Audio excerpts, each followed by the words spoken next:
ప్రభునందు ప్రియులారా, మనము నేరుగా దేవుని వాక్యంలోకి వెళ్దాం. చిన్న ప్రసంగము, కొద్దిసేపు ధ్యానం చేద్దాము.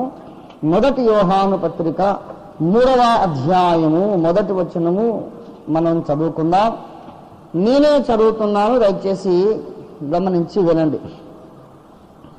మొదటి యోహాను 3వ అధ్యాయం 1వ వచనం. మనము దేవుని పిల్లలమని పిలువబడినట్లు తండ్రి మనకెట్టి ప్రేమను అనుగ్రహించెను చూడుడి. మనము దేవుని పిల్లలమే. చిన్న మాట మనం ప్రార్థన చేసుకుందాం. ప్రేమ కలిగిన మా యేసయ్య, మేము లేచి తిరిగి మా ఇళ్ళకి వెళ్ళక ముందు ఒకసారి మాతో మాట్లాడమయ్యా. నీకు వందనాలు. మీ దాసుడు వట్టివాడే, బలహీనుడుగా ఉన్నాడు శరీరమందు. అయా, మీ దాసుని శరీరాత్మ ప్రాణములను ముట్టి బలపరచండి. మీ దాసుని మరుగు చేసి మాతో అందరితో కూడా మీరే మాట్లాడమని, మీ చిత్తమును మాకు తెలియపరచమని, మీ సత్యాన్ని ప్రత్యక్షపరచమని యేసు నామమున వేడుచున్నాం తండ్రి. ఆమేన్, ఆమేన్. ప్రభునందు ప్రియులారా, క్రైస్తవ జీవితము చాలా సందర్భాలలో తికమకకు, అయోమయానికి, కలవరానికి నిలయముగా మారిపోతూ ఉన్నది. కారణం ఏంటంటే, లేఖనములో కొన్ని మాటలు మన రక్షణ నిశ్చయతను దెబ్బతీసేవిగా కనబడతాయి పైకి. ఉదాహరణకు, ఇశ్రాయేలీయుల చరిత్రే చూడండి. వారు దాదాపు 6 లక్షల కాల్బలము, స్త్రీలు పిల్లలు గాక. ఎన్ని లక్షల మందో టోటల్ జనాంగం. అంతమంది ఐగుప్తు నుండి బయలుదేరారు. దాని అందరూ కనాను భూమి, వాగ్దాన భూమి చేరలేదు. దాదాపు 30 లక్షల మంది, 6 లక్షల సైనికులకు పెళ్లిళ్ళై జనాభా కుటుంబ నియంత్రణ పాటించి ఉంటే 2 లేక 3 పిల్లలు చాలు అనుకుంటే 6 లక్షలు ఇంటూ 5 30 లక్షలు అవుతారు. ఆ రోజుల్లో జనాభా లేదు. ఒక్కొక్కడు 15 మంది 20 మందిని కన్నారు. కనుక జనాభా ఎంతో మనకు తెలియదు. పోనీ 5 అనుకో, ఒక సైనికుడు పెళ్లి చేసుకొని 3 అన్నారు మినిమం. ఆ రోజుల్లో 3కి ఎవరున్నారండి? మా ఇటువైపు తాతలు, అడతాతలు అందరూ 14 మంది. అమ్మోళ్ళ నాన్నలు, చిన్నాళ్ళు, పెద్దనాళ్ళు వీళ్ళు 14 మంది. ఇటు దానాల వైపు ఇటు 14 మంది. ఎక్కడెక్కడో చేరిపోయారు. మన బెంగళూరు నుంచి ఒక ఆయన వచ్చారు. నేను అద్దెంకోండి, మాది తిమ్మాయిపాలెం, మాది ఓఫీర్ గారు గొప్ప సేవ చేస్తున్నాడని ఎక్కడెక్కడో ఉన్నారు. మెడ్రాస్లో ఉన్నారు, బాంబేలో ఉన్నారు, కలకటాలో ఉన్నారు. అంటే ఒక 100 ఏళ్ళ 150 ఏళ్ల కిందనే పిల్లలు 14 మందిని కంటే మరి ఆ రోజుల్లో ఎంతమందిని కానీ ఉంటారు? ఆరోగ్యం బాగుంది, వాతావరణం బాగుంది. కనుక జనాభా ఇక ధారాళంగా వాళ్ళు ఎంతమందిని కంటే అంత గ్రేట్. ఆ రోజులలో 6 లక్షల సైనికులు క్లియర్గా రాశాడు బైబిల్లో. పిల్లలు గాక అని ఉంది, స్త్రీలు గాక పిల్లలు గాక. నిర్గమకాండము 12వ అధ్యాయము 37వ వచనం చూడండి.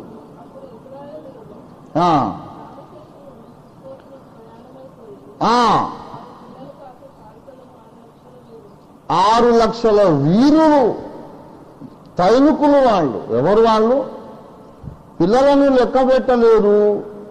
స్త్రీలు ఎటుబడి యుద్ధానికైతే పోరు. యుద్ధానికి పోదగిన వీరులే ఎంతమంది ఉన్నారు? Soldiers 6,600,000 of soldiers. అంతమంది సైనికులు. ఒక్కొక్కడికి భార్య ఉంటే 12 లక్షలు అయిపోయింది.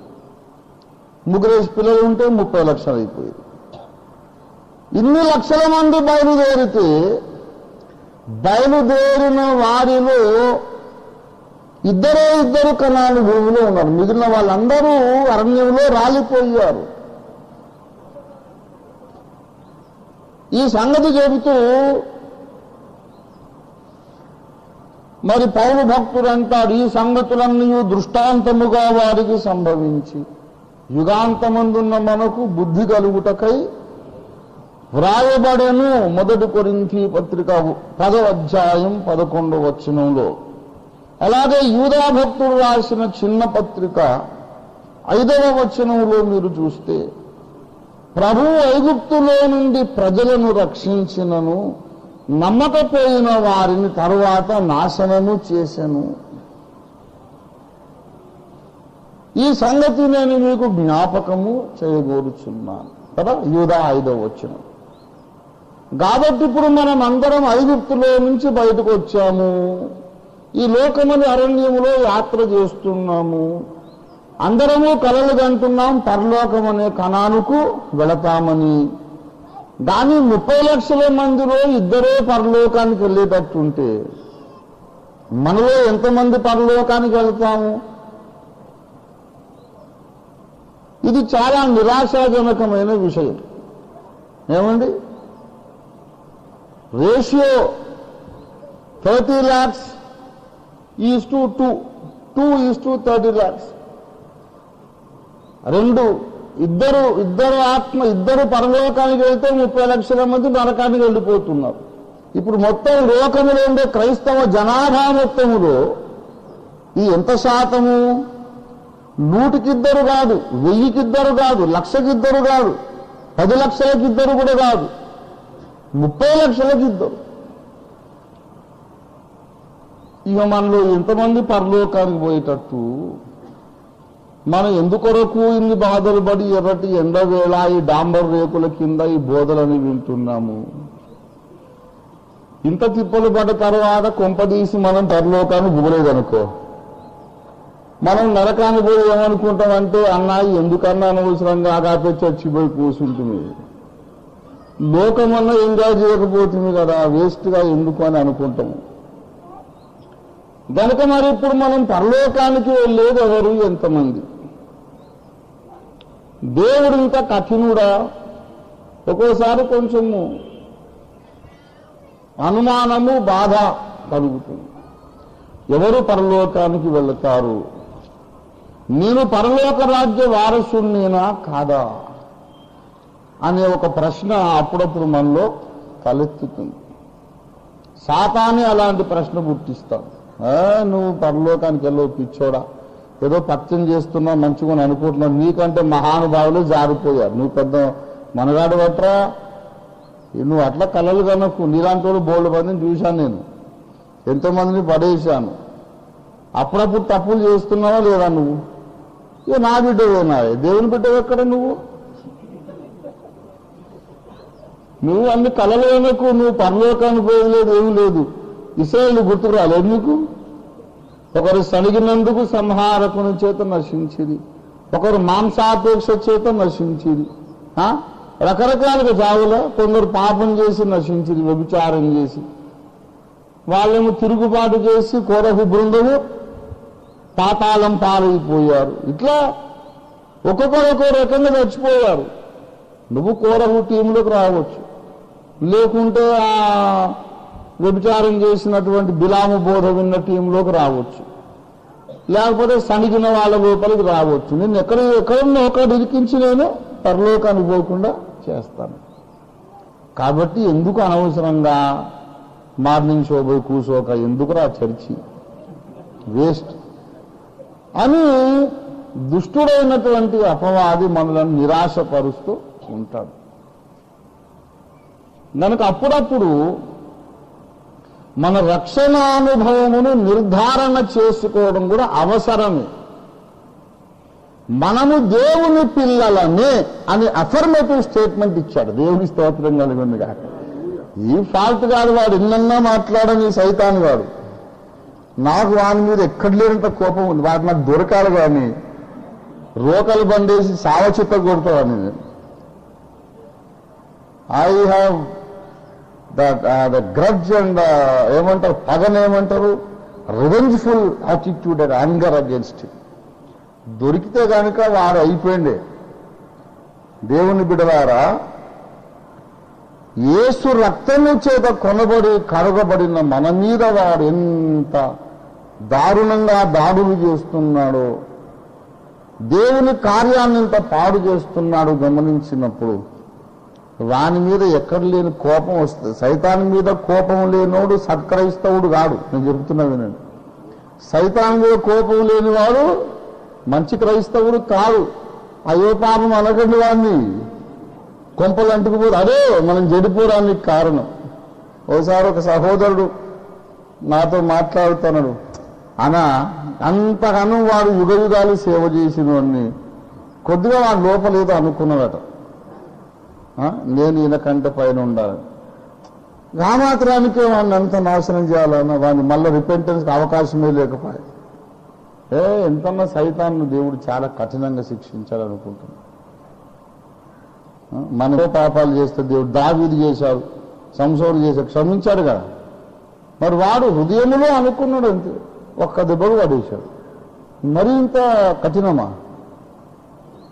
సైతాన్ విషయంలో దేవుడు ఎందుకో మరి మరీ టూ మచ్గా రియాక్ట్ అయింది అనిపిస్తుంది అని నాతో మాట్లాడిన వాళ్ళు కొందరున్నారు. నేను చెప్పాను, పిచ్చోడా ఎప్పుడు అట్లా అనుకోకు. దేవుని కృప నిరంతరం ముందును, ఈనాడే కాదు యుగములకు ముందుకును యుగముల తర్వాత కూడా ఆయన కృప ఎల్లప్పుడూ ఏకరీతిగా ఉన్నది. సాతాను పట్ల కూడా చాలా కృప కనపరిచాడు దేవుడు ఎంతో కృప కనపరిచాడు సాతాను పట్ల. అయినా వాడు ఆ కృపనంతటిని అధిగమించి సక్సెస్ఫుల్గా నాశనం అయిపోయాడు. దేవుడు వాడిని చూపించిన కృపనంతటిని కూడా దాటుకొని ఇంకా పాపం చేశాడు.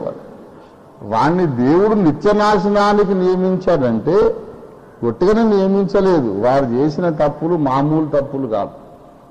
ఎప్పుడైనా విశ్వ చరిత్ర గ్రంథంలో ఆ విషయాలు రాస్తాను. కానీ ఇప్పుడు ఒకటే మాట చెప్తున్నా, సందర్భానుసారంగా సందర్భోచితంగా. సైతాను మీద సింపతి ఎప్పుడు పెట్టుకోకండి. He deserves the worst punishment, the severest punishment. He deserves the worst condemnation.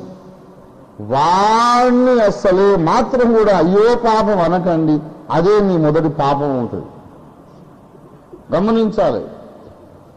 వాడు ఏం చేస్తాడంటే మన రక్షణ నిశ్చయతను దెబ్బతీయటానికి వాక్యమునే వాడుకుంటాడు. బైబిల్లోనే ఉంది కదా, దేవుడు ప్రజలను రక్షించినను వారిలో నమ్మకపోయిన వారిని తర్వాత నాశనము చేశాను. ఇది మీరు మర్చిపోతారేమోనని మీకు జ్ఞాపకము చేయగోరుచున్నాను అన్నాడు కదా. కనుక మరి నువ్వు ఇద్దరిలోనే ఉంటావా, లేకపోతే ఆ 30 లక్షల మందిలో ఉంటావా? నీకు యెహోషువ లక్షణాలు ఉన్నాయా, కాలేబు లక్షణాలు ఉన్నాయా, లేకపోతే ఆ జారిపోయిన 30 లక్షల లక్షణాలు ఉన్నాయా? యెహోషువవా నువ్వు? అయితే బంధించి చూద్దాం సూర్యచంద్రుడు. బంధించలేవు. మరి నువ్వు ఎట్లా యెహోషువ, ఎట్లా నువ్వు పరలోక రాజ్యానికి వెళతావు అని అనేక సార్లు వాడు మన రక్షణ నిశ్చయతను దెబ్బతీస్తాడు. కనుక అప్పుడప్పుడు మనము తీరిగ్గా కూర్చొని మన పిలుపును నిశ్చయము చేసుకునే కార్యక్రమం పెట్టుకోవాలి. దేవునికి స్తోత్రం కలుగును గాక. హల్లెలూయా. నీవెవరివో నేనెవరినో, దేవుని ముందు మన స్థితి ఏమిటో మనం ఏ రీతిగా తెలుసుకుంటాం. ఈ విషయాలు గమనించండి దయచేసి. మొట్టమొదటి విషయం నేను మీకు చెప్తున్నా, నీలోని బలహీనతలను ఎత్తి చూపి సాతాను నిన్ను నిరాశపరిచినప్పుడు, నీలో ఈ తప్పులున్నాయి ఆ తప్పులున్నాయని వాడు మీ దృష్టికి తెచ్చినప్పుడు బ్లంట్గా మీరు అనాల్సింది ఏంటంటే నేను వాటిని చేయలేదనండి. నేను చేయలేదు. అరే బేవకూఫ్ బద్మాష్ కహీక, ఎవరిదో తీసుకొచ్చి నా మీద పెట్టేంద్ర, నేను చేయలేదు, అది చేయలేదు. అరే ఏమా నువ్వే చేసినావు కదా అని అంటే, నేను చేసినా కానీ నేను చేయలేదు. అరే ఇదేంది నన్ను కన్ఫ్యూజ్ చేస్తున్నా, అట్లా చేస్తా. కన్ఫ్యూజ్ కాదు ఇంకా మాట్లాడే పాటలు కూడా చేస్తాను నేను పోయి నుంచి. నేను చేసినా కానీ నేను చేయలేదు అని చెప్తాను. అవును, సైతానుతో ఎట్లా డీల్ చేయాలో మనం తెలుసుకోవాలి. లేకపోతే మనం రక్షణ కొనసాగించుకో. వాడు మహా ఉద్దండు, మనుషులను పాడు చేయటంలో, విశ్వాసులను పతనం చేయడంలో వాడు బాగా ఆరితేరినోడు కదా. మనము చేసినవన్నీ మనము చేసిన పాపాలు కాదు. ఇది గొప్ప రహస్యం, మనం గ్రహించాలి. నీ ద్వారా జరిగిన తప్పులన్నీ నీ అకౌంట్లో లేవు. గమనించాలి. ఇది గమనిస్తేనే రక్షణ ఆనందం. ఇది గమనిస్తే రక్షణ, లేకుంటే ఆనందం ఉండదు. నువ్వు ఇట్లా చేశావు అట్లా చేశావు అంటాడు. అరే అప్పుడు చేస్తాడైతే కానీ నేను చేయలేదు పో అనాలి.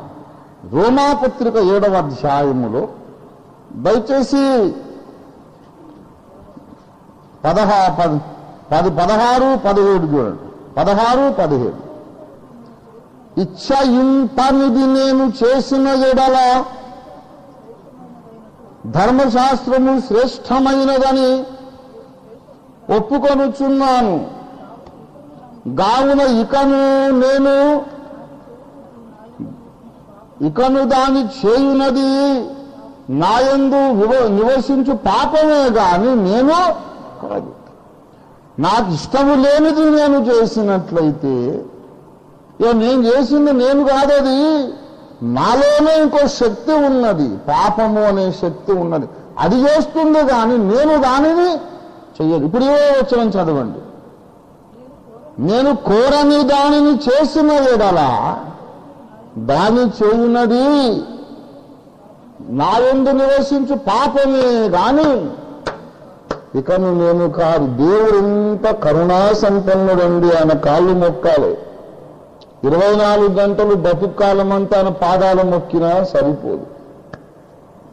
కొన్నిసార్లు మనం ఆయన దగ్గరికి పోయి, దేవా నేను ఫలాన్ తప్పు చేసిన, నన్ను క్షమించు తండ్రి, ఇన్ని తప్పులు చేశాను అని అడిగితే దాడి ఏంద్ర ఆయన అబద్ధాలు మాట్లాడుతున్నా. అబద్ధాలు కాదు నాన్న, నిజంగా నేను తప్పులు చేశాను, నన్ను క్షమించంటే నువ్వు చేయలేదు. ఏ తప్పులు? అదా, అది నువ్వెక్కడ చేసినావురా? నువ్వు చేయలేదు. లేదు నేను చేసినా నాన్న, నన్ను క్షమించాను. నువ్వు చేయని ఎక్కడ క్షమించాలా? తప్పు చేస్తే రా క్షమిస్తా. అయ్యో నాన్న నేను చేశాను లేదు, నువ్వు చేయలేదు. లేదు నాన్న, అరే రాదు, నాకంటే నీకు తక్కువ తెలుసారా? కాదంటే మళ్ళీ నాకు ఎదురు చెప్తా. అయ్యో నేను చేశాను కదా నాన్న, నేను తప్పు చేశాను. లేదు నువ్వు చేయలేదు. అరే వాడు ఎవరు చేశాను అంటే నీ లోపల ఇంకొక శక్తి ఉన్నది రా, పాపం. అది చేసి నీ తప్పులలో 90% తీసుకుపోయి ఆ ఇంకొక అకౌంట్ మీద రాసిండు. వాడు చేశాడు, నువ్వు చేయలేదు. ఏ తప్పులు జ్ఞాపకము చేసి రాత్రి పగళ్ళు సాతాను మనకు నిద్రపట్టకుండా చేశాడు, ఏ తప్పులు తలుచుకొని కుమిలిపోయాము, ఏ తప్పులు తలుచుకొని మనం ఆరోగ్యం చెడగొట్టుకున్నాము, దేవుడు అంటాడు అవన్నీ ఇంకొక నా అకౌంట్ మీద రాసేసిన, నువ్వు దాని గురించి ఒప్పుకునే పని కూడా లేదు, నేను క్షమించే పని కూడా లేదు. ఎవరు చేశారో వాడిని ఒప్పుకోమను, అప్పుడు క్షమిస్తా. వాని తప్పు నువ్వు ఒప్పుకోవడం ఏంట్రా? నువ్వేమన్నా చేస్తే అప్పుడు రా. ఇష్టపడి చేసినవి ఏమైనా ఉంటే రా. ఇష్టపడకుండా నీలో ఏమైనా జరిగితే అది నీ తప్పు కాదు అంటున్నాడు ఆయన. కనుక మనం గమనించాలి, నీలోనే నీ పాపాల చిట్ట, నీ పొరపాట్ల లిస్ట్ ఏదైతే ఉందో దానిలో అధిక భాగము నాది కాదు అని నువ్వు డిసోన్ చేసుకోవచ్చు లేఖనాధారమును బట్టి కదా.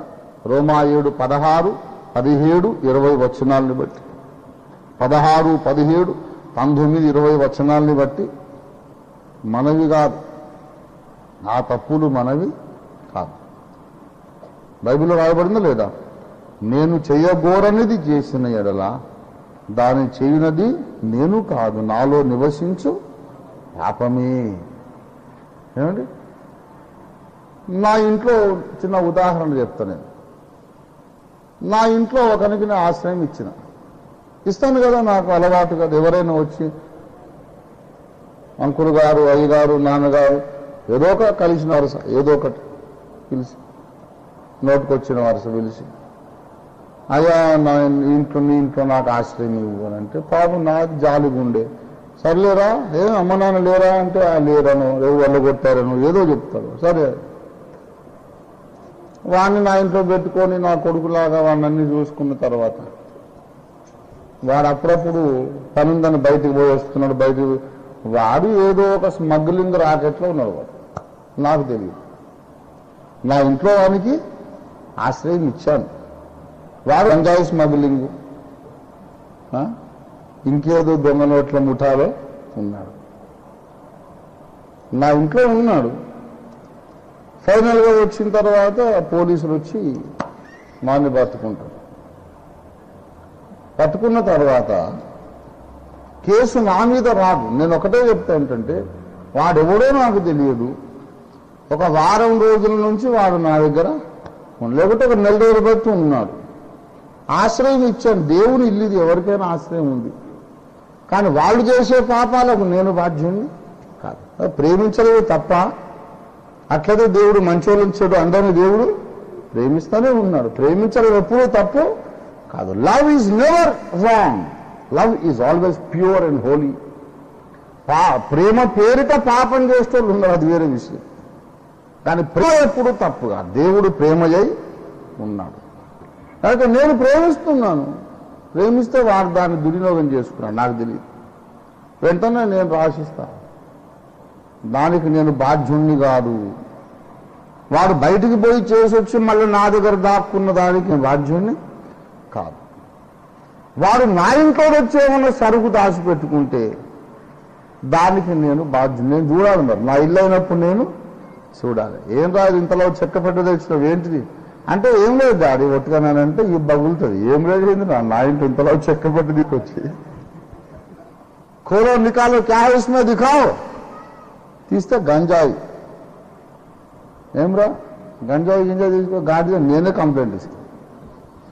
మంచోను అనుకొని నేను ఆశ్రయం ఇచ్చాను. కనుక నా ఇంట్లో ఆశ్రయము పొంది ఉంటున్న ఒకడు బయటికి వెళ్ళి చేసే తప్పులకు నేను బాధ్యుణ్ణి. అలాగే మన శరీరం అనే ఇంటి లోపల ఒక గెస్ట్ ఉన్నాడు. వాని పేరు పాపము, వాని పేరు పాప స్వభావము. వాడు తన సొంత బాధ్యత మీద వాడు కొన్ని తప్పులు చేస్తున్నాడు. చేయడానికి వాడు కొంతవరకు నా ఇంటి గోడలను వాడుకున్నట్లు నా శరీరాన్ని కూడా వాడుకుంటున్నాడు. నా ఇంట్లో నేను ఆశ్రయించిన వాడు పాపము చేయడానికి నా ఇంటిని కొంతవరకు వాడుకున్నాడు. నాలో ఉన్న పాపము కొన్ని కార్యాలు చేయటానికి నా శరీరాన్ని వాడుకుంటున్నాడు. నాకు ఇష్టం లేదు. ఫైనల్గా దేవుడి ముందు తీర్పు కొరగిన తర్వాత నా ఇంట్లో నేను ఆశ్రయం ఇచ్చినోడు తప్పులన్నీ చేశాడు నాయన, కానీ నేనైతే ఇష్టపడి అవన్నీ నేను చేయలేదు. గంజాయి స్మగ్లింగ్ నాకు ఇష్టం లేదు. దొంగ నోట్ల వ్యాపారం నాకు ఇష్టం లేదు. వాడు నా ఇంట్లో ఉండి చేశాడు అన్నంత నీట్గా మన అకౌంట్ సెటిల్ అయిపోతుంది. కథ ఎంత ప్రేమ కలిగిన దేవుడో చూడండి. ఏమండి దేవుని ప్రేమ ఎంత గొప్పదంటే, కొన్నిసార్లు నువ్వు పాపం చేశావని చెబుతున్నా సరే నువ్వు వేయలేడు. నా కొడుకు అంత మంచోడు లేడు. అరే ఎంత ముద్దుకున్నావురా, ఎంత మంచోడురా. నువ్వు తప్పు చేశాను ఒప్పుకున్నా సరే ఒప్పుకోడాలి, నువ్వు చేయలేదు అంటాడు. జకర్యా 3 అందులో కదా, సాతాను వచ్చి ఎన్నో నేరములు మోపుచున్నాడు కదా, అయినా లేదు లేదు అసలు వినలే. ఓ సైతాన యెహోవా నిన్ను గద్దించును కాదు. నా కొడుకు ఏం తక్కువ, ఇప్పుడే కొలిమిలో నుంచి తీసినటువంటి కొరివిలా, అగ్నిలో నుండి తీసిన కొరివిలాగా ఉన్నాడు నా భక్తుడు అన్నారు. సరే, అందుకే హల్లెలూయా పాటలతో అనే పాటలు నా చరణం, నాపై ఎన్నో నేరములు వాడు దెయ్యంబగలు ఎన్నోసార్లు మోపుతున్నాడు కదా, పాడదాం. నాపై ఎన్నో నేరములు రేయింబవలు మోపినను, నాపై ఎన్నో రేయింబవలు మోపినను,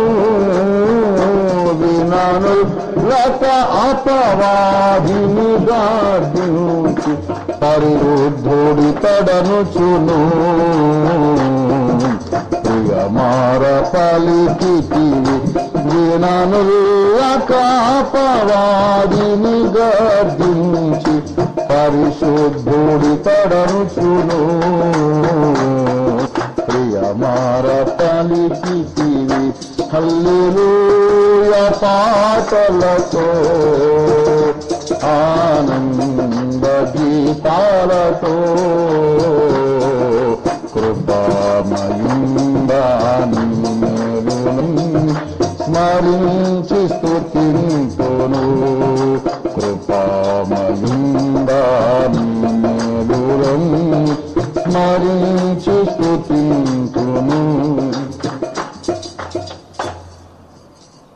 మన మీద నేరారోపణ అంగీకరించకముందు దేవుడు మన నేరములను, మన స్థితిగతులను, మన పరిస్థితులను శల్య పరీక్ష స్కానింగ్లన్నీ చేసి యాక్చువల్గా పని జరగడానికి నా కొడుకు కారణమే కాదు, వాడు చాలా మంచివాడు, ఎంత వేదన పడ్డాడు, ఎంత బాధపడ్డాడు నా కొడుకు. వాడి ఇంట్లోపల ఇంకో బద్మాష్ గాడు ఉన్నాడు, వాని పేరు పాపారావు. उसने क्या ये सब बदमाशिया मिस्टर पापराव ने किया? मेरे बेटे तो बहुत नेक आदमी है, నా కొడుకు చాలా నీతిమంతుడు.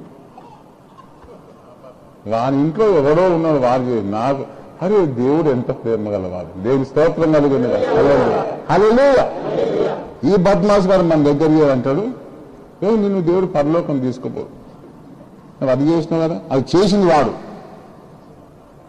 చేసి నువ్వు ఇది చేసావు, అది చేసావు, ఇది చేసావు, అది చేసావు, నువ్వు పరలోకానికి రావు అంటూ. అలాంటప్పుడు మనం ఎప్పుడు కూడా గమనించి జ్ఞాపకం పెట్టుకోవాల్సిన విషయం ఏంటంటే, మన స్థితిగతులను బట్టి, మన అనుభవాలను బట్టి, మన అనుభూతులను బట్టి మనము దేవుని పిల్లలమనే నిర్ధారణ మనము చేసుకోవడానికి అవకాశం ఉన్నది. మన రక్షణను మనము పదే పదే నిశ్చయము చేసుకోవాలి. మొట్టమొదటి విషయం ఇక నేను చకచక కొన్ని సంగతులు చెప్పి ముగించి వేస్తాను. గలతీ పత్రిక 4వ అధ్యాయము 6వ వచనం చూడండి. మరియు మీరు కుమారులై ఉన్నందున, ఓ దేవునికి స్తోత్రం. అందరు బైబిల్ చూస్తున్నారా? మీరు కుమారులై ఉన్నందున నాయన తండ్రి కుమారుని ఆత్మను దేవుడు మన హృదయములలోనికి పంపించను. ఏదైనా కష్టం రాగానే తండ్రి నాయనా యేసయ్యా నీ మొరపెడుతుంది చూశావు, నీ హృదయంలో ఒక స్వరం నీకు తెలియకుండా వస్తుంది. మా జయలక్ష్మి కుమార్తె ఈ విషయంలో చాలా చక్కని తార్కాణం ఉందా? ఇక్కడ జన్మి తల్లి ఉందా? దానికి సరే మాటలే రావు. బంగారు తల్లి చిన్నది, అసలు మాటలే రావు. పూర్తి కింద పడి తలకాయ రంధ్రం పడి చాలా నొప్పి, ఇంత గాయం అంతా ముఖం అంతా రక్తం అవుతుంది.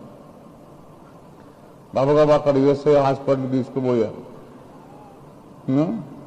ఏ పిల్లలన్నా అమ్మా నానా అని ఏడుస్తారు కదా, ఆమెకు మాటే రావు. హాస్పిటల్లో కుట్లేసి కట్టు కడుతుంటే తండ్రి యేసయ్యా, అయ్యో తండ్రి యేసయ్య, ఇంజక్షన్ ఇస్తుంటే నొప్పి, అయ్యో యేసయ్యా. తండ్రి కూడా క్రావడం తండ్రి రావత్తిగా ఉండదు అన్నమాట, మాటలు రావు కదా. తండ్రి యేసయ్యా, తండ్రి నొప్పి అవుతుంటాయి. ఆమెకు ఏదైనా కష్టం వస్తే యేసయ్యా అని. మన కూల్ డ్రింక్ కొనిచ్చినారు జయలక్ష్మి, ఇక్కడ కూల్ డ్రింక్ కొనిస్తే అది తాగి ఇంత చిన్న పొట్టనా, అదే ఇంత పొడుగుంది. అసలు ఈ పెద్ద వాళ్ళు తాగి అడ్వర్టైజ్మెంట్ అదే ఖతమహీన హోతా అని దాని అడ్వర్టైజ్మెంట్. పాపం ఆ చిన్న వేరే మొత్తం శేష అంత పొడిగా ఉన్నది. ఆమె ఆమెకి ఇస్తే తాగి అవి అయ్యో తండ్రి ఇంతుంది ఏంటి తండ్రి అయిపోవట్లేదు తండ్రి అంటే నాకెంత ఇష్టమో ఆ పాపని. ఆమెకేమో నేను ఇష్టం లేదు. ఆమెది ఒక రహస్య ప్రేమ. నేను ఇంటికి నేను లేనప్పుడు నా ఫోటోలన్నీ ముద్దు పెట్టుకుంటా ఉందంట. నేను పోతే మాత్రం నా దగ్గర రానే రాదు అసలు. దూరం అలాగే దూరం పెట్టేస్తుంది. ఎంతసేపు ఉంటావులే దూరం నీ సంగతి చూస్తాను ఆపుతున్నాను కొంచెం. నేను కూడా టైం ఇస్తున్నా. మాటలే ఇంకా రావు. ఎంత ఆశ్చర్యం అసలు.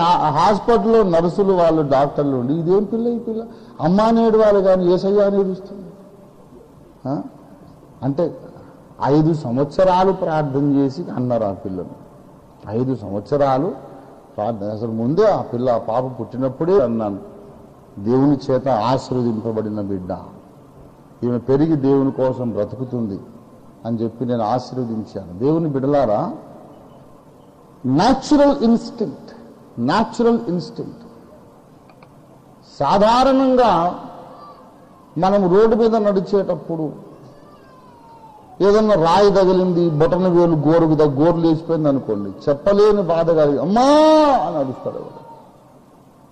వాళ్ళమ్మ బతుకుందా, చచ్చిపోయి పైలోకంలో ఉందా, ఇంకో ఊర్లో ఉందా, ఆమె వినబడుతుందా, ఇదంతా ఏమి ఉండదు. అప్పుడు లాజిక్ తగలగానే గుండెను చీల్చుకొని వచ్చే అమ్మా అని.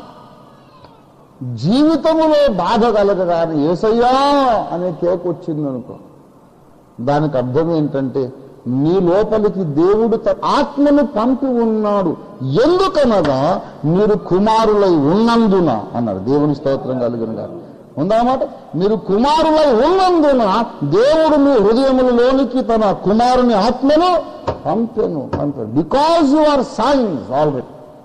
మీరు కొడుకులు కూతుళ్ళు కాకపోతే మీ లోపలికి ఆత్మ రానే రాదు. మీ బలహీనతలు చూపెట్టి నువ్వు మంచిదానివి కాదు, నువ్వు మంచోను కాదు, బద్మాషి కాదు, చేసేదంతా వాడు. మళ్ళీ ఇది అయింది కాబట్టి నువ్వు మంచోను కాదు, ఇది అయింది కాబట్టి నువ్వు దేవుని బిడ్డ, ఇట్లా అయింది కనుక నువ్వు పరలోకానికి వెళ్ళు. వారెంత దుర్మార్గుడండి. అలాంటి వాడికి మీరు సమాధానం చెప్పాలి ఏంటంటే, నేను దేవుని బిడ్డను కాకపోతే నా లోపలికి ఆత్మ ఎలాగొచ్చింది? లేఖనము కూర్చున్నది, నేను కుమారుడనై ఉన్నందున దేవుడు తన ఆత్మను నాలోనికి పంపించెను. దేవునికి స్తోత్రం కలుగునుగా. కనుక విశ్వాసి లక్షణాల్లో మొట్టమొదటిది ఏమిటంటే శ్రమలో దేవునికి మొరకే ఒక ఆత్మను దేవుడు మన హృదయాలలో ఉంచాడు. ఇది మొదటి విషయం. రెండవ విషయం ఏంటంటే అంతరంగ సాక్ష్యము, ఇన్నర్ టెస్టిమనీ. రోమాపత్రిక 8వ అధ్యాయము 16వ వచనం 8-16 చూడండి దయచేసి.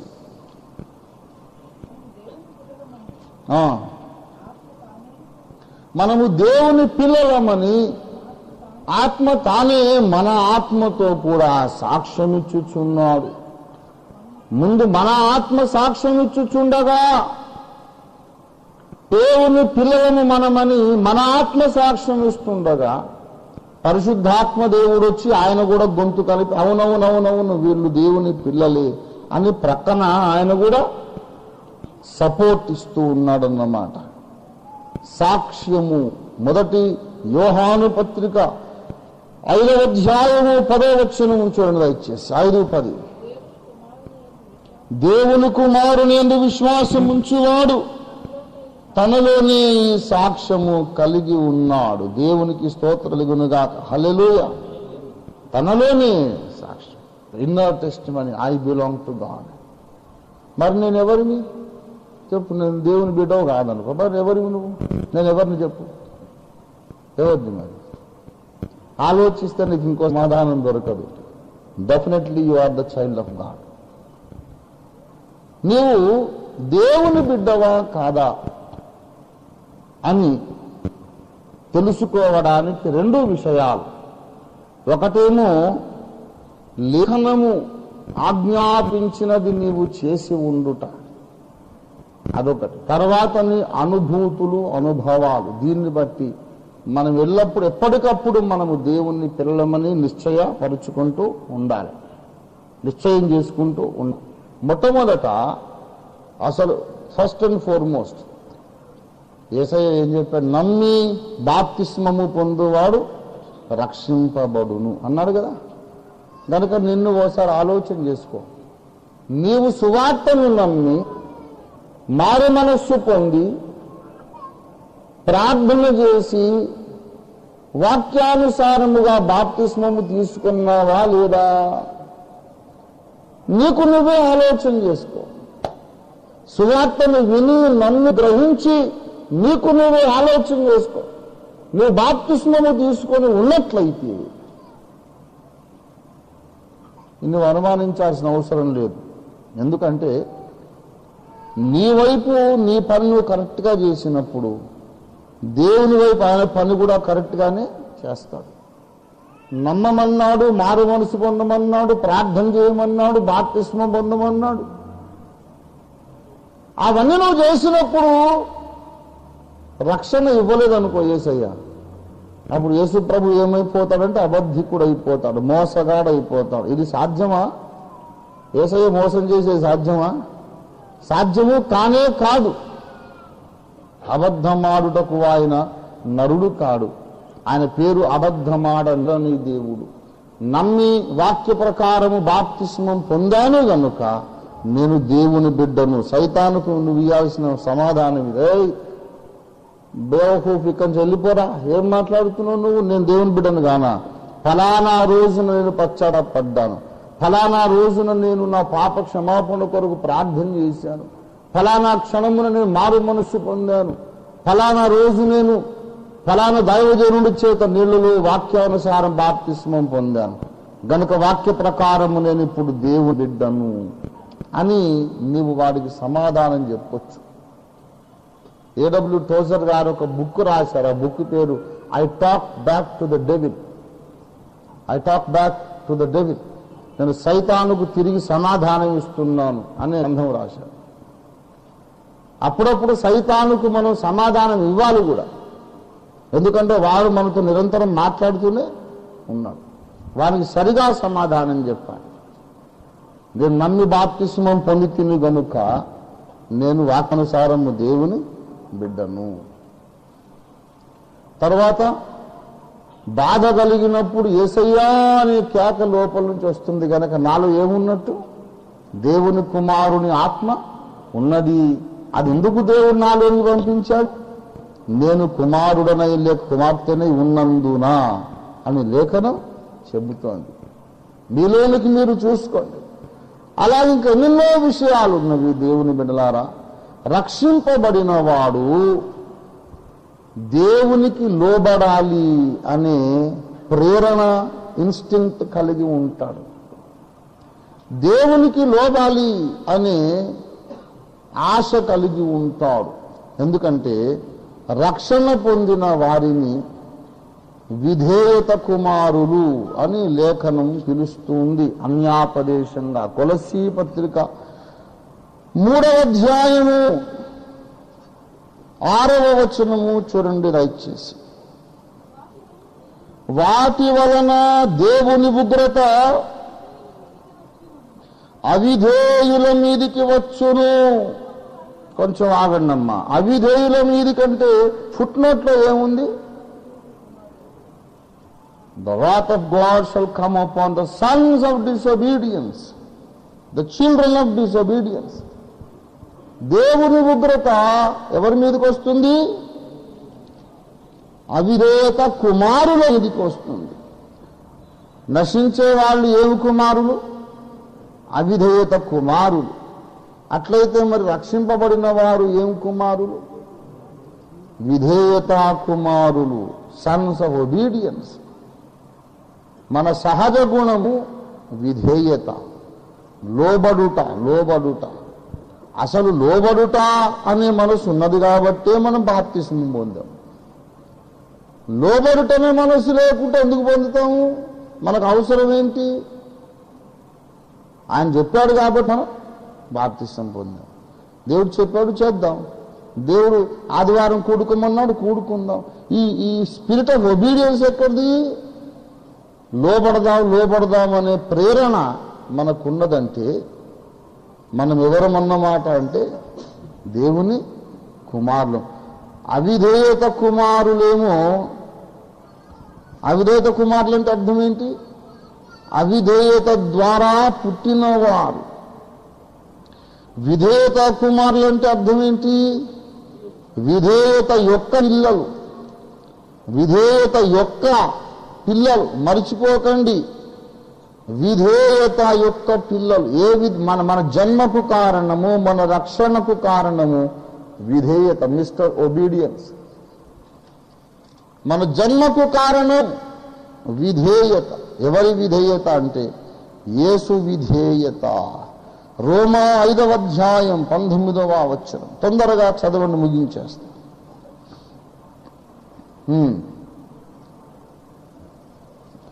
5:19 ఓలవనగా ఒక్క మనుష్యుని అవిధేయత వలన అనేకులు పాపులుగా ఎలాగూ చేయబడిరో, అలాగే ఒకని విధేయత వలన. ఈ విధేయత ఎవరి విధేయత? యేసు యొక్క విధేయత. ఆయన మరణము పొందినంతగా విధేయత చూపాడు. ఆ విధేయత ద్వారా మనము దేవుని కుటుంబంలోనికి జన్మించాము. కనుక మన పేరేమిటంటే సన్ ఆఫ్ ఒబీడియన్స్. యేసు చూపిన విధేయత ద్వారా మనం పుట్టాము. కాబట్టి మనం విధేయత కుమారులం. మేకపిల్లలు ఎప్పుడైనా కూడా మే అంటే ఎప్పుడైనా, దానికి ఇంకోటి రాదు. ఎప్పుడు మే. ఒకడు మేకను తీసుకొని సంతలో అమ్మినాడు.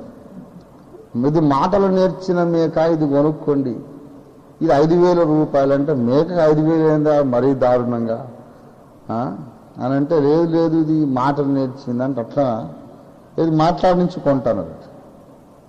దాన్ని తీసుకొని దాని డొక్కలు ఇదేం నెల చెప్పు అంటే మే అనవచ్చు.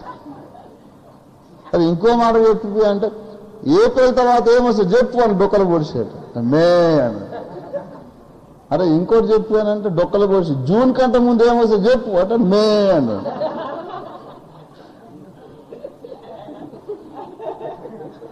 అదే మాటలు చేసిన మేక అని వాళ్ళది కొనుక్కపోయింది.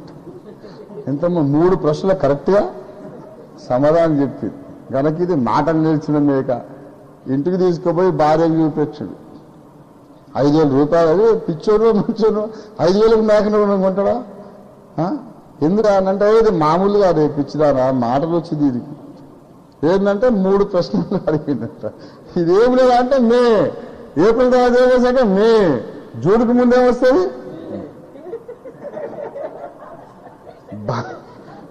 బాగా కోపమైంది.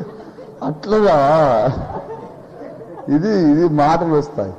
సరే ఇప్పుడు చెప్పు దాని డొక్కలు కూర్చి జనవరి తర్వాత ఏమొస్తాడు మే.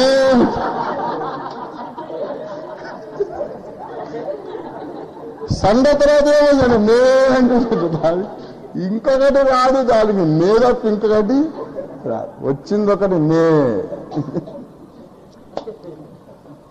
అట్లా మేకకి ఎప్పుడు మే అనేది వస్తుంది. ఇంకొకటి దాన్ని వేరాలు మే దానికి ఒక్కటే. అట్లా యేసు కడుపున పుట్టిన వాళ్లకు ఒక్కటే వస్తుంది.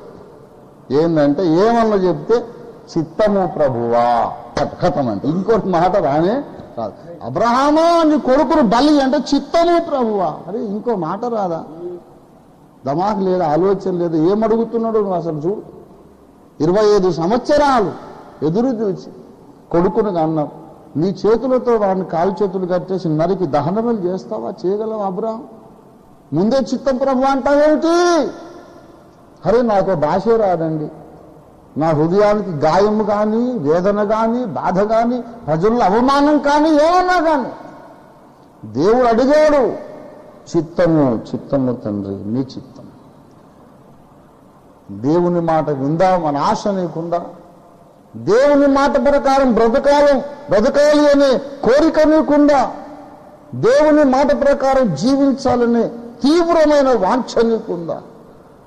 ఉంటే నేను చెబుతున్నాను 100% నువ్వు దేవుని కొడుకు, దేవుని కుమార్తెవు. దేవుని స్తోత్రం కలిగి ఉండగా you will not have that instinct to obey the word of God.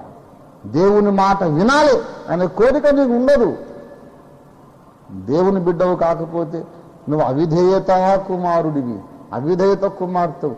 ఏది చెప్పినా నేను వెళ్ళను, నాకు ఇష్టం లేదు, నాకు వద్దు, అట్లా కాదు అంటుంటావు. నువ్వు రక్షింపబడినావు గనక నీ లోపలికి దేవుని కుమారుని ఆత్మ వచ్చింది గనక ఇప్పుడు ఒక కోరిక కలిగింది. ఏంటంటే దేవుడు చెప్పినట్టు నేను బ్రతకాలి అనే ఆశ. నీవు ఇంకొక లక్షణం కూడా ఎన్నో చెప్పుకోవచ్చు. ఇంకో లక్షణం కూడా ఉన్నది.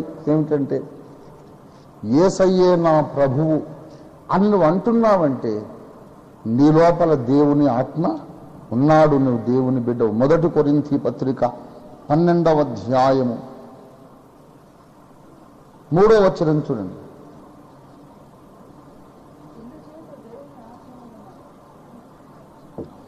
ఇందుచేత దేవుని ఆత్మ వలన మాటలాడువాడెవడును, దేవుని ఆత్మ చేత మాటలాడువాడెవను యేసును శాపగ్రస్తుడని చెప్పడు అనియు పరిశుద్ధాత్మ వలన తప్ప ఎవడును యేసును ప్రభు అని చెప్పలేడనియు. కెనాట్, చెప్పలేడు. యేసయ్యా నా ప్రభువా, ప్రభువా అంటే నా రాజా,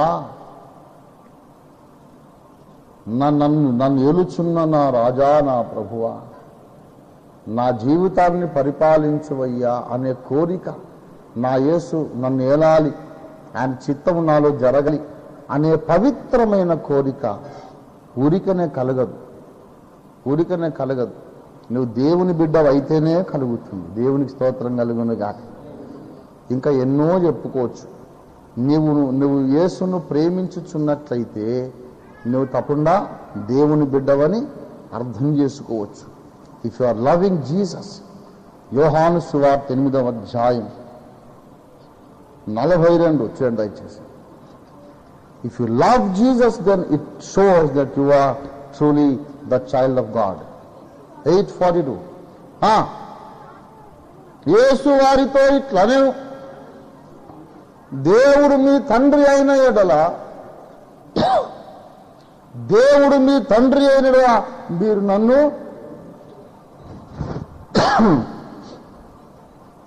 దేవుడు మీ తండ్రి అయిన ఎడల మీరు నన్ను ప్రేమింతురు.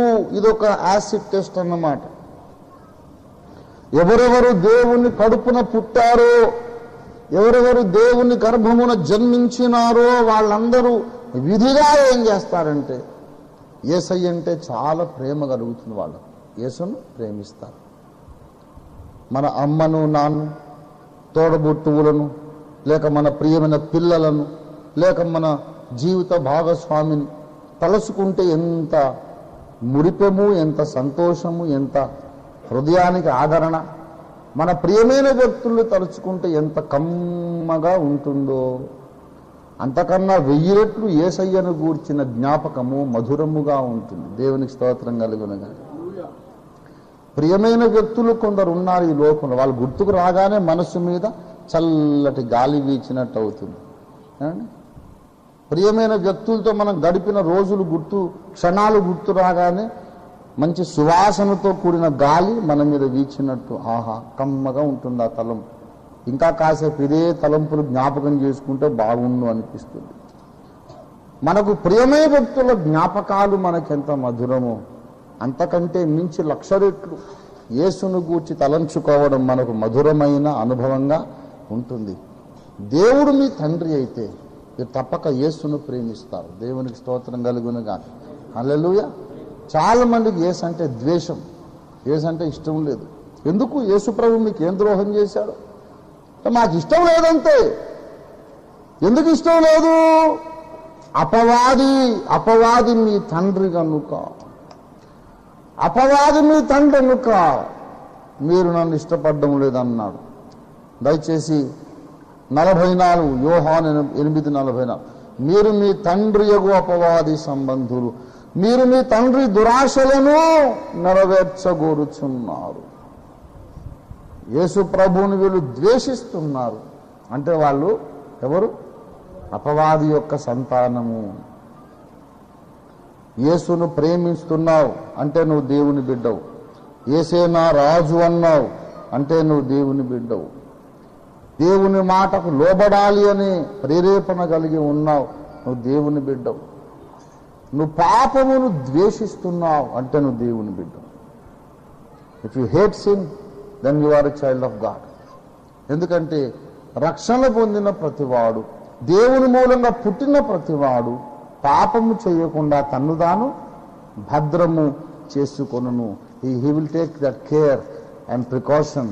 దయచేసి 1 యోహాను పత్రిక 5వ అధ్యాయము 18వ వచనం.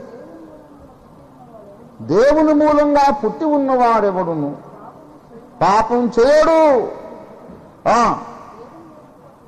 దేవుని మూలంగా పుట్టినవాడు తన్ను ఏం చేసుకుంటాడు? నేను పాపం చేయకుండా ఉండాలని వాడే ప్రికాషన్ తీసుకుంటాడు. గుడ్డెద్దు చేలో పడ్డట్టు వెళ్ళిపోవడం కాదు. ఈ రూట్లో వెళ్తే నాకు ఎక్కడ పాపం అంటుతుందో, ఈ మార్గంలో వెళ్తే మరి నన్ను శోధించే మనుషులు ఉన్నారు కదా, ఎట్లా నేను నాలో పాపం జరుగుతుందేమో అని వీడు ముందే జాగ్రత్త పడి పాపం అంటకుండా తన్ను తాను జాగ్రత్తగా భద్రం చేసుకుంటాడు, ప్రొటెక్ట్ చేసుకుంటాడు. అంటే పాపాన్ని ద్వేషించినందుక ప్రేమించినందుక? పాపం అంటకుండా చూసుకుంటాడంటే అర్థం ఏంటి? పాపం అంటే వీనికి అసహ్యత ఉంది గనుక అలాంటి అసహ్యత నీలో ఉంటే అది వివరం అన్నమాట. దేవుని మూలముగా పుట్టినవాడు, దేవుని స్తోత్రం కలుగునుగా. దేవుని మూలంగా పుట్టిన వాడికి ఇంకో లక్షణం ఉంటుంది. దేవుని సన్నిధికి రావాలి అనే ఆశ తహతహ ఉంటుంది. 42వ కీర్తనలో ఉన్నటువంటి దివ్యమైనటువంటి మాదిరి అది. దయచేసి 42వ కీర్తన 2వ వచనం చదవండి. 42:2. నా ప్రాణము దేవుని కొరకు తృష్ణగొనుచున్నది. ఓ జీవము గల దేవుని కొరకు తృష్ణగొనుచున్నది. దేవుని సన్నిధికి నేను ఎప్పుడెప్పుడు వచ్చేదను, ఆయన సన్నిధిని నేను ఎప్పుడు కనబడేదను. ఏమండి, దేవుని దగ్గరికి ఎప్పుడెప్పుడు రావాలి, దేవుని సన్నిధికి ఎప్పుడు రావాలి అంటే రక్షణ పొందిన వానికి ఏమున్నది చెప్పండి? దేవుని సన్నిధి పట్ల ప్రేమ, ఆశ, ఇష్టము. గుడికి వెళ్దామంటే ఏం వెళ్తాంలే, ఆరాధనకి వెళ్దామంటే ఏం వెళ్తాంలే, ఏం పోతాంలే అనే మనసు ఉండదు. దేవుని మందిరానికి ఎప్పుడెప్పుడు వెళ్ళాలి అనే ఆశ నీకు ఉంటుంది. ఒక మాట నేను చెబుతున్నా, దేవుని సన్నిధి పట్ల నీలో ఆశ దాహము ఉన్నంత కాలము నీవు క్షేమకరమైన స్థితిలోనే ఉన్నావని అర్థం. నీవింకా భ్రష్టుడివి కాలేదు, దేవుని జీవాన్ని పోగొట్టుకోలేదు, ఇంకా నీవు దేవునితో సమాధానము కలిగి ఉన్నావు అని అర్థం. ఎప్పుడైతే దేవుని సన్నిధి పట్ల నీకు ఇష్టము నశించిందో, దేవుని సన్నిధికి వెళ్ళడం నీకు ఇష్టం లేకుండా అయిపోయిందో, దేవునికి నీకు సమాధానం పోయింది అని అర్థం. దేవునికి నీకు సంబంధం పోయిందని అర్థం. కనుక లోపలికి చూసుకో. దేవుని సన్నిధి ఒక మాట గమనించాలి. ప్రార్థన చేయలేకపోతున్నానంట కొంతమంది. నా దగ్గరకు వచ్చి చెప్తా, అయ్యా ప్రార్థన చేద్దామంటే కుదరడం లేదండి, కాన్సన్ట్రేషన్ లేదండి, ప్రార్థన చేద్దామంటే వీలు కావట్లేదండి అంట. నేను రవ్వంత చెల్లించాను. అవునా, ఏం పర్వాలేదు, నువ్వు మంచి స్థితిలోనే ఉన్నావు, నువ్వు రక్షణకరమైన స్థితిలోనే ఉన్నావు, ఏం పర్వాలేదు. చంద్రబింబానికి హెచ్చు తగ్గులుంటాయి, నీకు కూడా హెచ్చు తగ్గులు. నీకు కృష్ణపక్షం నడుస్తూ ఉంది. ప్రార్థన చేయాలంటే కుదరడం లేదు కదూ. ఇప్పుడు కాదు, ఒక 4 రోజులు అయిన తర్వాత ఆటోమేటిక్గా నీకు మళ్ళీ ప్రార్థనాత్మ వచ్చేస్తుంది. నేను దాన్ని లైట్గా తీసుకుంటాను. ఎందుకో తెలుసా, వీడు ప్రార్థన చేయలేకపోతున్నాడనేది ఇప్పుడు ప్రాబ్లం కాదు, ప్రార్థన చేయలేకపోతున్నానే అనే బాధ అయితే ఉందిగా. ప్రార్థన చెయ్యాలి అనే తీవ్ర కోరిక అయితే ఉంది కదా, ఆ కోరిక చాలు. That shows that he still alive. బతుకున్నాడు, వాడు చచ్చిపోలేదు. ఒకరిని పాతి పెట్టాలి, సమాధి కార్యక్రమం చేయాలని నన్ను పిలిచారు అనుకున్నా. వాడేమో పెట్టెలో పండుకొని దాహం దాహం అంటున్నాడు అనుకోండి.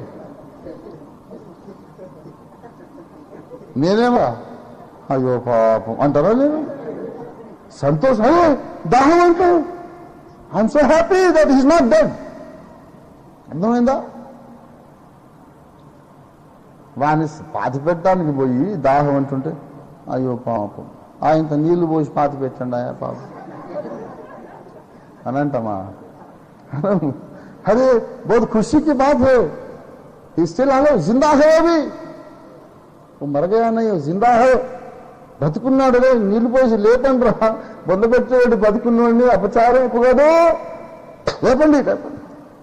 పెట్టెల నుంచి కూర్చోబెట్టి పైకి లేవబెట్టి నీళ్లు పోసి మంచి సెలైన్ ఎక్కించి ఎమర్జెన్సీ వార్డులో చేర్చి, లేకపోతే ఇంటెన్సివ్ క్యూర్లో చేర్చి, ఇంటెన్సివ్ కేర్ వార్డులో చేర్చి ఏదో విధంగా వాడిని బతికించుకునే ప్రయత్నం చేస్తాం. దాదాపు చనిపోయాడు అనుకున్నారు కానీ ఇప్పుడు వాడు ఏమంటున్నాడు? దాహం అంటున్నాడంటే ప్రాణం ఉందని అర్థము. అందుకే అన్నాడు, నీతి కొరకు ఆకలి దప్పికలు గలవారు ధన్యులు. దేవుని స్తోత్రం కలుగునుగా. ఆకలి దాహము నీకుంటే నువ్వు బతుకున్నట్టే. వాడు సైతానుగా ఎన్ని చెప్పినా నమ్మొద్దు నువ్వు. అరే నేను బతికే ఉన్నాను పిచ్చోడా, నాకు ఎంత బాధగా ఉంది, బైబిల్ చదవలేదు, ప్రార్థన చేయలేదని. నన్ను చేయట్లేదుగా అంటాడు వాడు. ఇప్పుడు కాదు రేపు చేస్తాలే, పోయి యేసయ్య నాకు సాయం చేస్తాడు. అంతేగాని వాని మాట మీరు ఎప్పుడు ఒప్పుకోవద్దు.